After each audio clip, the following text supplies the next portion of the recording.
Hey everybody, Kevin Iole here. Thank you for joining me. PFL playoffs continue on August 16th in Hollywood, Florida. My next guest not fighting in the PFL playoffs, but he's going to fight on the undercard of those PFL playoffs. And of course, you may have heard of his brother, the famous boxer, Nico Ali Walsh. How are you, Biaggio Ali Walsh? I'm doing great. Thank you for having me. I appreciate you being on. First of all, I was actually at your fight at the Hard Rock in Las Vegas last year. Oh, sweet. Amateur fight when you fought. And I got the biggest kick out of looking at Nico as he was watching you. It seemed like he was totally freaking out more than for his fights. Yeah. Were you aware of kind of how nervous the group was over there? Oh, yeah. I mean, my parents, they always get very, very nervous, especially my dad. He just kind of gets quiet. That's how I know he's nervous.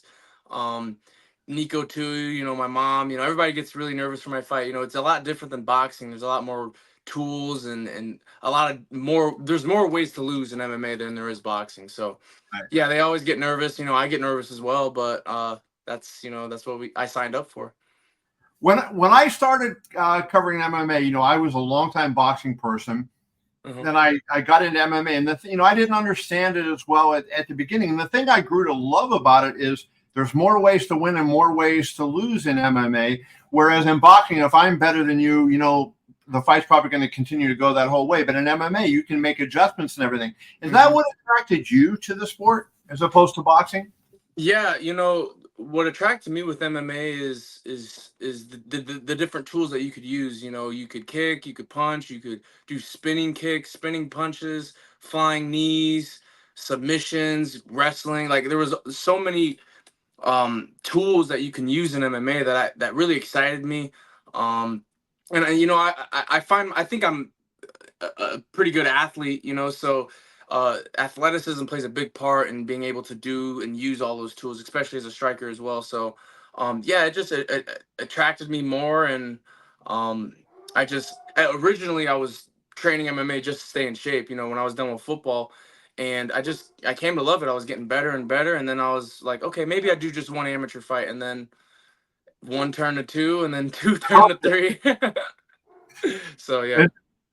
Yeah, so you mentioned football when you came out of Bishop Gorman High School in Las Vegas. And for people outside, I'm in Las Vegas. For people outside of Las Vegas that don't know, Bishop Gorman is kind of almost like a college program in the way it produces elite football players. You were one of the top running backs in the nation. You were recruited by a lot of people. Maybe I'll get you to list it off. I know you ended up going to California. What was that process like, being highly recruited, having all these famous coaches, reaching out to you, and, and how difficult was it to make your choice in the first place? It was, for me, the choice of going to college wasn't too difficult. I wanted to go to college in California. That was my goal. I had offers from SDSU. One offer I wish I had visited was Hawaii. I feel like I would have maybe committed there. I had some teammates that committed to Hawaii as well. But Cal, it just suited me really well. The education there is top notch. And Marshawn Lynch, who was one of my favorite running backs, also graduated from Cal, so he had a big influence as well. And yeah, it was just one of those situations. I committed to the staff, and then the staff got fired before I got there. So the new staff kind of wants to use their recruits, and yeah, I just kind of got the short end of the straw there. And that's around the time when the transfer portal was becoming a real thing. That's when I transferred back to UNLV.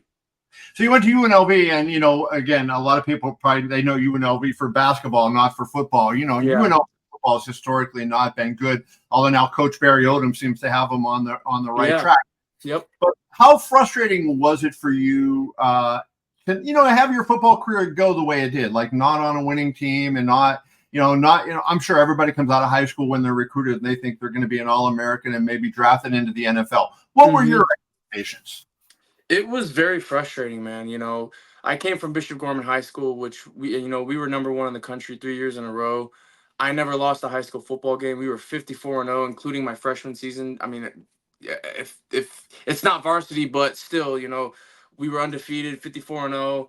I was highly recruited. I had 15 plus offers. And then I just became invisible when I came to college football. And it was very frustrating. It was very confusing. It was very humbling as well.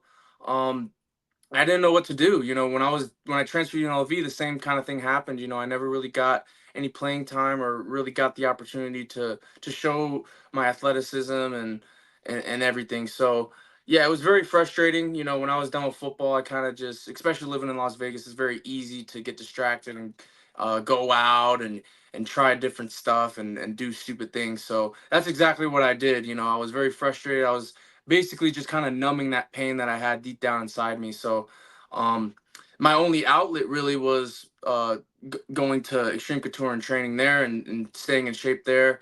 I was looking for different jobs. I was working at Adidas. I was thinking about doing real estate. I was driving for a real estate team. I was just trying to figure out my life. It was more like that, like the what now kind of factor after playing football. And yeah, I ended up falling in love with MMA, and I never thought that I would be where I am now so soon, but I am, and there's a reason behind it. Your brother has been a pretty successful boxer. Did when he went into pro boxing, did that give you the thought at all? Did he influence you in any way? I know you just explained, you went to Xtreme Couture to stay in shape, but did that influence you in any way, seeing what decision Nico made? Absolutely. I've seen Nico start boxing since he was 15 years old. He was always very consistent, hardworking, and dedicated to the sport. So it was inspiring to me because, I was seeing him still do that even at the time when football just wasn't working out for me. And it was very inspiring. And, when I started training in MMA and especially like in the striking and the stand up, I would ask him questions and get advice from him and the striking and everything. So yeah, absolutely. He definitely inspired me. How much has your body changed, going from football to MMA? Because, as a running back, I think you have a little bit of bulk, right? You're fighting at 155 pounds. So, you don't walk around with that. But like, how has your body changed as you have gotten, into MMA compared to what it used to be like when you were playing Division I college football? I'm definitely leaner. When I was playing football, they encourage you to gain weight, especially as a running back too. You got to get past the D line and big dudes, linebackers and all this stuff. So when I was playing football, I was 190 to like 204 pounds. So I was a lot bigger than I am now. But Yeah.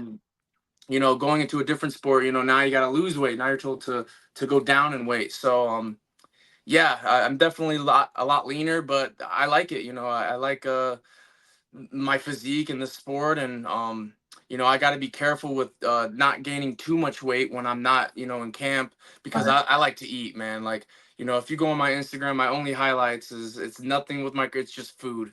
So I'm with yeah, you. what was that? I said, I'm with you. Yeah, I love food, man. So um yeah, I just, I want to make sure I'm not going too crazy when I'm not in camp. That way, I don't have to cut too much. But yeah, it's definitely night and day. Interesting. Hey, do you think your athleticism is better that you lost weight? Like, or do you find yourself you're a little bit quicker now at this weight? I do. Being leaner, I feel more explosive, athletic. I feel faster. Yeah, everything has just, it feels like the stars are aligned. So you were fighting 4-0 Corey Taylor on August 16th. What do you know about Taylor, and is this a step up in competition for you? Yeah, so one thing I heard and I was told by Ray is that he's not he has an injury and that he's not going to be fighting. So apparently we found a new opponent for the card. I do want to make sure that it's confirmed or not, because I was preparing to fight Corey. But what I know about Corey is, he's 4-0. The dude's a stud. He's a grappler. Yeah, I think he's a good fight for me. If I do end up fighting him, right Yeah. now I think we have a new opponent, but uh, who knows? This is the fight game. This has happened to me many times. I don't care. I'm prepared to fight whoever, really. You lost your amateur debut, and a lot of times, an athlete like yourself runs roughshod through the amateurs. Did that help you in the sense that it showed you, hey, this isn't going to be easy, and that I can't, just expect, go out here and destroy these people, that I have to actually learn the sport from the ground up? Absolutely. Like you said, from the ground up, so there's ground game in MMA. So I think for me though, because I was doing a lot of grappling, I was doing tournaments, I was wrestling, I was doing everything that I should be doing, to be an MMA fighter. But for me, I think with the first fight, I got too overzealous, and too the nerves kind of just overrided everything, and it made me gas out. Um, that's another thing that I've learned about the sport is composure is number one. Composure can also be cardio as well. If you're Right. calm, you can keep going. And when you're calm and composed, you can see more, you could think more, you have more better IQ. All these things snowball when you have composure. And that's one thing that I didn't have in my first fight is composure. I was tight, I was stiff, I was trying to get the knockout, and I ended up just gassing out at the end of the second round. So that taught me everything. Um, and I'm still, going to be learning more, of course. But I remember after that fight, the fight after that, I was like Michael Myers, just walking, super, super calm. And that was when I got my first win. That was also when the PFL reached out and decided to sign me as an amateur. That My first win was for Crown Fighting Championship here in St. George, Utah. It was on a barn and in a warehouse. So, Oh and then wow. the first PFL fight was at Madison Square Garden. So, that's a pretty big jump, and I was very nervous for that. Who would have ever thought that Muhammad Ali's grandson is going to be fighting in a barn? I don't know. I kind of liked it. The venue was dope. It was awesome. Like, it was really cool. Let me ask you this. I want to bring up a story about your brother Nico and Jake Paul, and then relate it to your grandfather and the pressure that you face in that relate. Jake Paul fights around 200 pounds. He called out your brother who fights at 160 pounds, right? Now, I have been critical of Jake Paul constantly for he's always wanting to fight smaller people or older people. So now he calls out your brother who happens to be younger than he is, but he's 40 pounds lighter. Obviously, I think the reason he's calling out Nico is for no other reason than who your grandfather is. The fact that he can say, I'm defeating Muhammad Ali's grandson. What did you make of that? And what did you make of the way Nico handled himself, and even going on ESPN and do his post-fight interview discussing that? Yeah, I think he handled it great. I mean, it's no surprise to me that Jake Paul would want to call us out just because of who we're related to. Jake Paul is a clout chaser. He'll do anything to get views and attention. So it's no surprise that he would call us out just because our name brings attention. Um, but yeah, I mean, to call out smaller guys, it just says a lot about who you are. Yeah. If guys who want to fight guys that are much smaller than them, it's like almost like kind of like a bully. So fight somebody your own size. I mean, I don't understand. And a boxer too. We haven't really seen him fight a boxer. I mean, the one time he fought, when he fought Tommy Fury, he lost. But anyways, I think Nico handled it really great. I only expect more of it to happen. I mean, he's just gonna keep calling out smaller dudes. Right. Have you had any, where you feel like you have a target on your back because of your granddad? Oh yeah, absolutely. I feel it every day. I felt it even when I played football in high school. When the opposite team, if they ever found out who I was related to, they try to hit me harder, or try to injure me, or tackle me and try to twist an ankle or something. Like I dealt with that in high school. So yeah, I always had a target on my back, and that target's just getting bigger and bigger and bigger as I keep progressing in my career. So I welcome all the pressure in the world, though. Pressure makes diamonds. I hope that one day, if God wills it, that I become a diamond because of the pressure. What is the plan after, for the next year or so? Like, will you fight again in 2024 at all? Will you be on the PFL finals card on the undercard there? Do you think, or how often are you going to be able to fight? I would like to, get this fight done with, and then maybe squeeze in one or two more. Maybe, God willing, if I'm injury free after this fight. Um, I would assume that I might be on the championship card. I think that's going to be in Saudi. Um, yeah, I think one or two more fights after this next fight, and we'll be solid. My plan for this year and the next couple of years is just to get more and more fights. Everything is just experience, and I'm getting great experience, especially uh, having my first or my last 5 amateur fights with the PFL, and that getting that kind of platform experience at such an early time in your career is great, and it's a huge blessing. So yeah, I just expect to just keep going and just keep going and going and going until eventually I enter the tournament when I have a good enough record, or a record that they think is suitable. So yeah. You got Sugar Ray Seppo over there at Xtreme Couture, who works for PFL, and he knows how good you're doing. So I'm sure when he knows you're ready, he'll put you in the field. Yep, absolutely. So let's wrap with this. You're a teammate, I guess, of Francis Ngannou, right? Francis is training over at Xtreme Couture. Announced earlier that he would be fighting Renan Fajeda coming up in October.